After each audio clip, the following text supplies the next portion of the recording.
بسم اللہ الرحمن الرحیم۔ السلام علیکم ورحمۃ اللہ وبرکاتہ۔ امید ہے کہ آپ سب خیریت سے ہوں گے۔ آج ہم جو سبق پڑھنے جا رہے ہیں اس کا عنوان ہے عقیدہ آخرت اور عقل کا فیصلہ۔ گزشتہ جو ہم نے اسباق پڑھے ان میں عقیدہ آخرت اور چند فطری سوالات، اسلامی تصور اور عقیدہ آخرت، مادہ پرستوں کا نقطہ نظر، فلسفہ تناسخ اور اس پر تنقید و تبصرہ، اسلامی عقیدہ آخرت اور اس کے اثرات۔ اب ہم جو سبق پڑھنے لگے ہیں اسلامی عقیدہ آخرت اور عقل کا فیصلہ، عقیدہ آخرت اور عقل کا فیصلہ، کہ عقیدہ آخرت کے متعلق انسانی عقل کیا رائے رکھتی ہے، کیا رائے دیتی ہے۔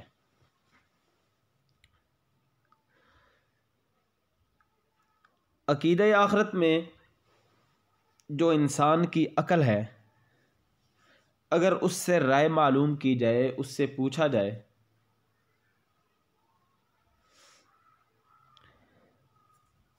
کہ موت کے بعد کی زندگی ہے یا نہیں،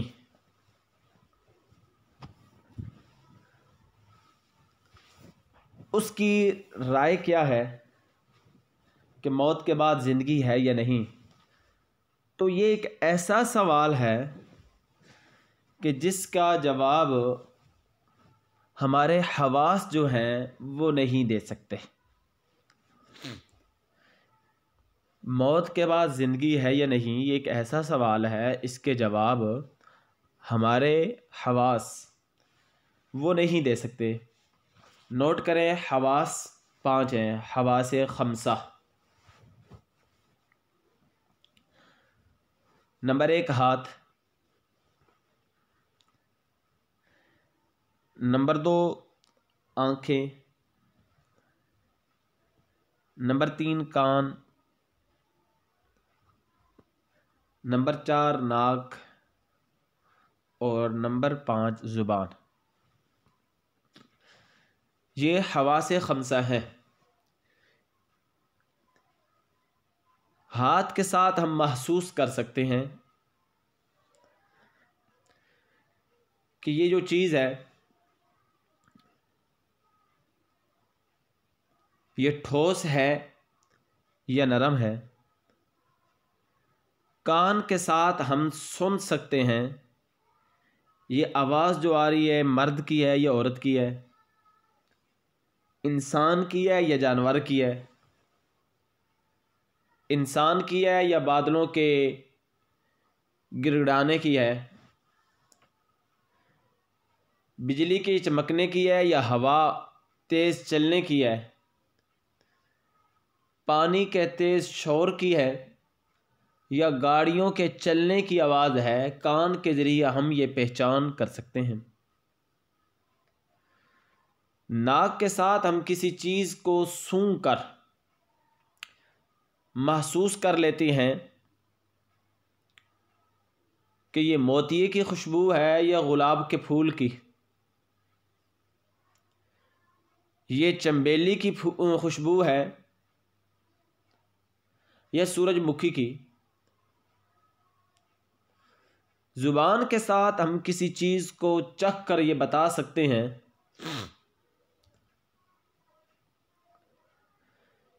یہ چیز میٹھی ہے، کڑوی ہے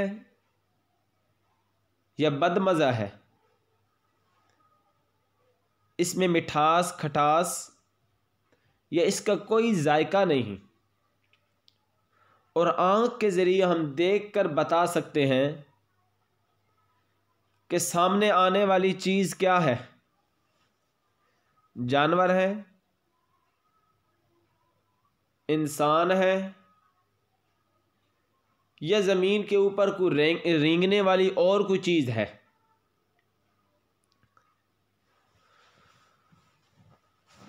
اب آئے سبق پر۔ موت کے بعد زندہ ہونا، اب یہ ایک ایسا سوال ہے کہ ہم اس سوال کا جواب اپنے حواس سے نہیں دے سکتے، کہ ہم ہاتھ کے ساتھ محسوس کریں، زبان کے ساتھ چکھیں، آنکھ کے ساتھ دیکھیں، ناک کے ساتھ سونگھیں، اس کا تعلق حواس کے ساتھ نہیں ہے۔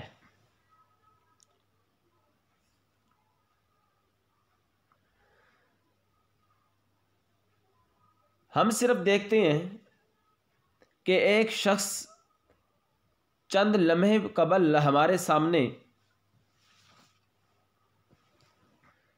سانسیں لے رہا تھا، اس کا جسم حرکت کر رہا تھا، اب وہ ان تمام نشانیوں سے محروم ہو چکا ہے۔ اس کا جسم حرکت کرنا، اس کے جسم کا گرم ہونا، خون کا چلنا، دل کا دھڑکنا، سانس کا آنا اور جانا، یہ چیزیں ہم محسوس کر سکتے ہیں، لیکن چند منٹوں کے بعد یا چند لمحوں کے بعد اب یہی جسم جو پہلے گرم تھا ٹھنڈا پڑ چکا ہے، جس کی دھڑکن چل رہی تھی اب یہ رک گئی ہے، اور یہی انسان اگر اس کو پہلے کاٹا جاتا تو اندر سے خون آتا، اور اب اس کے کاٹنے پر لہو اور خون نہ نکلے، اس کا جسم حرکت نہ کرے، یہ تو ہم نے محسوس کر لیا کہ پہلے اس میں حرکت اور اب اس میں حرکت نہیں رہی۔ لیکن اگلی بات وہ ہم محسوس نہ کر سکے، وہ اگلی بات کیا ہے کہ اس انسانی جسم سے وہ کیا چیز خارج ہوئی ہے، وہ کیا چیز نکلی ہے جس کی وجہ سے اس کا جسم ایک بالکل بے جان سا ہو گیا، اس میں کسی قسم کی حرکت نہ رہی،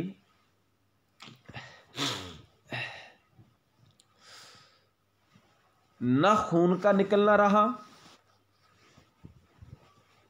نہ دل کا دھڑکنا رہا، نہ سانسوں کی ترتیب رہی۔ تو اب اس کے اندر سے کون سی ایسی چیز خارج ہو گئی ہے جس کی وجہ سے اس کے اندر یہ تبدیلی آ گئی ہے؟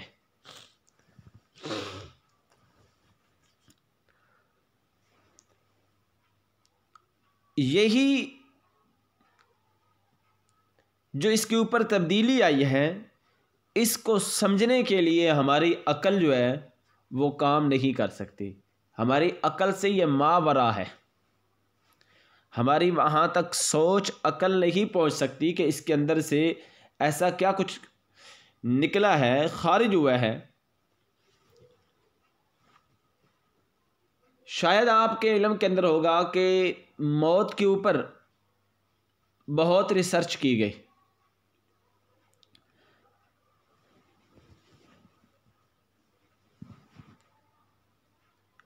موت کے اوپر ریسرچ کرنے کے لیے کبھی اس کو پیمانے کے اوپر لٹایا گیا، زہر کا پیالہ پلایا گیا، پیمانے کے اوپر لٹایا گیا، دیکھنے کے لیے کہ جب اس کے اندر سے روح پرواز کرتی ہے، روح نکلتی ہے، یا جو چیز بھی اس کے اندر سے نکلتی ہے، جب یہ بے جان ہوتا ہے، موت اس کے اوپر واقع ہوتی ہے، تو اس کے جسم کے اندر اور اس کا جو وزن ہے اس کے اندر کتنی کمی واقع ہوتی ہے۔ تحقیق، کوشش، محنت کے باوجود آج تک بھی کوئی انسان وہ اس بات کا پتہ نہیں لگا سکا کہ انسان کے جسم سے نکلنے والی جو چیز ہے وہ کیا ہے، اس کا وزن کتنا ہے، اس کے نکلنے سے انسان کے وزن کے اندر کتنی کمی واقع ہوتی ہے،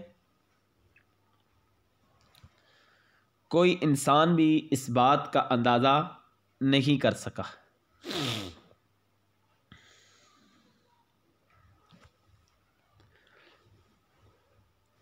اب ذرا آگے چلیے گا۔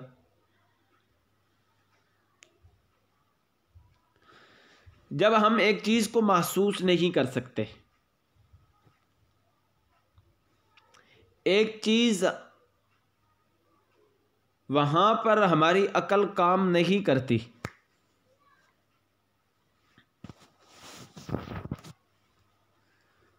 ہماری عقل کام نہیں کر رہی، وہاں پر سائنس جو ہے اس کی رسائی نہیں ہو رہی، تو اب ہم کیا کہہ دیں کہ اس چیز کا ثبوت ہی کوئی نہیں ہے، ایسا کچھ بھی نہیں ہے، اس کی حقیقت ہی کوئی نہیں ہے۔ نہیں بھائی نہیں، ہمارا کسی چیز کو نہ دیکھنا، آپ کے جو پیج ہے اس کے اوپر بھی یہ شو ہو رہا ہوگا، اپنی کتابوں پر یہ نوٹ کر لیں، ہمارا کسی چیز کو نہ دیکھنا اس کے نہ ہونے کا ثبوت نہیں ہے۔ ہم نے کسی چیز کو دیکھا نہیں ہے اور ہم کیا کہہ دیں کہ وہ چیز دنیا کے اندر ہے ہی نہیں، اس کا ثبوت ہی نہیں ہے۔ چلیں ایک عام مثال میں آپ کو دوں،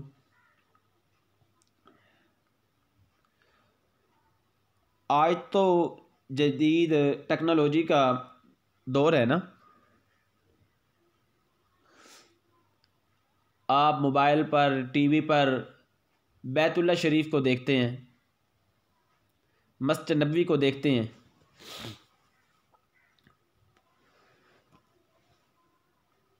ایک بندہ حج کرنے کے لیے جاتا ہے، عمرہ کرنے کے لیے جاتا ہے، وہاں پر اس کو دیکھ لیتا ہے،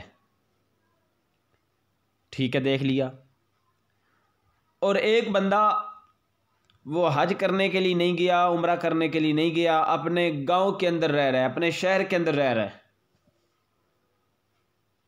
اب جو حج اور عمرہ کرنے کے لیے گیا وہ اس کو آ کر کہتا ہے کہ بیت اللہ ہے، اللہ پاک کا گھر، مسجد حرام اور مسجد نبوی جہاں پر اللہ کے محبوب پیغمبر صلی اللہ علیہ وسلم آرام فرما رہے ہیں، یہ جو آدمی خبر دے رہا ہے کر بتا رہا ہے، دوسرا آدمی کہتا ہے نہیں مانتا میں۔ جو اپنے گاؤں سے، شہر سے باہر نہیں نکلا وہ کہتا ہے کہ میں نہیں مانتا۔ اچھا بھائی تو کیوں نہیں مانتا؟ تیرے نہ ماننے کی کیا وجہ ہے؟ جی میں اس لیے نہیں مانتا کیونکہ میں نے دیکھا نہیں ہے۔ تو وہ آگے سے کہے گا بے وقوف، کیا تیرا کسی چیز کو نہ دیکھنا اس کے نہ ہونے کا ثبوت ہے؟ کہ جس چیز کو تو دیکھے گا وہی ہوگا اور جس چیز کو تو نہیں دیکھے گا وہ نہیں ہوگی۔ اسی طرح اگر عقل، سائنس، ہمارے حواس یہ روح کو جسم سے الگ ہونا، نکلنا، جدا ہونا، اس کی حقیقت کو نہیں سمجھ سکتے، تو کیا روح کے نہ ہونے اور روح کو اللہ پاک کی طرف لوٹ جانے کا ہم انکار کر سکتے ہیں؟ قطعاً ہم اس بات کا انکار نہیں کر سکتے کہ نہ کوئی روح کی حقیقت ہے، نہ مرنے کے بعد دوبارہ زندہ ہونا ہے، قطعاً ہم اس بات کا انکار نہیں کر سکتے۔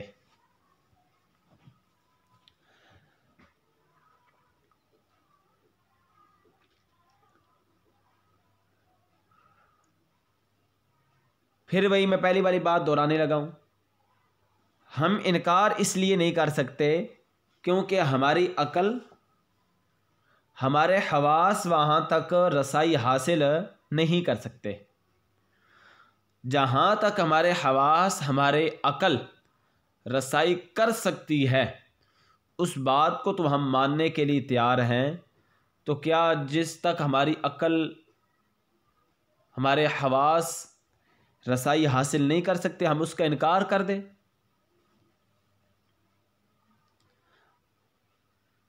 چلیں ایک اور مثال میں آپ کو دوں۔ نبی کریم صلی اللہ علیہ وسلم نے فرمایا ایک زمانہ آئے گا گھر گھر کے اندر ناچنے والی ہوں گی،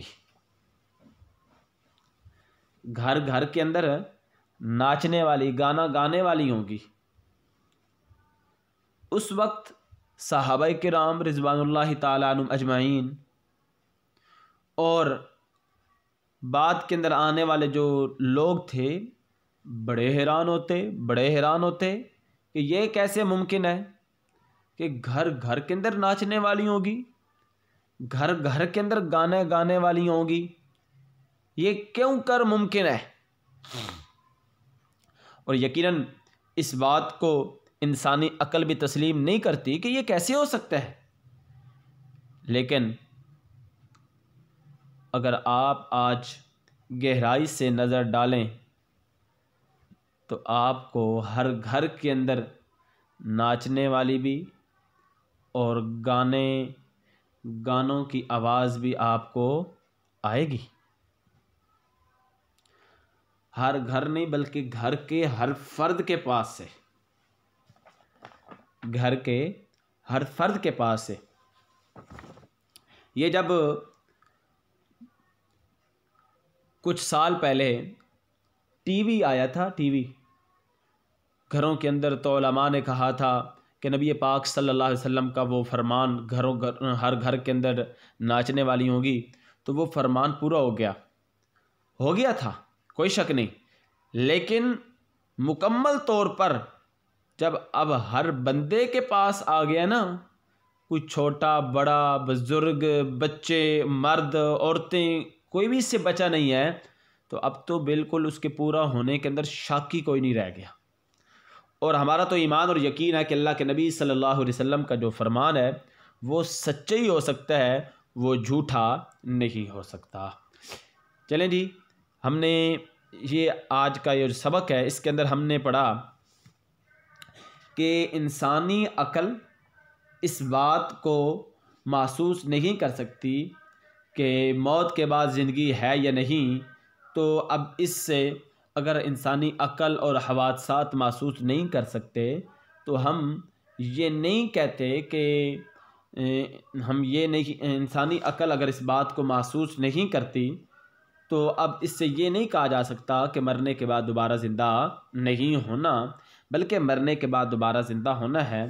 اس کے لیے اگلے سبق کے اندر ہم پڑھیں گے کہ انسان خود ایک نظام کائنات ہے، انسان کے عقائد اور اس کے اخلاق، اس کے کچھ نتائج ہوتے ہیں، اس کے اوپر ہم بات کریں گے انشاءاللہ اگلے سبق کے اندر۔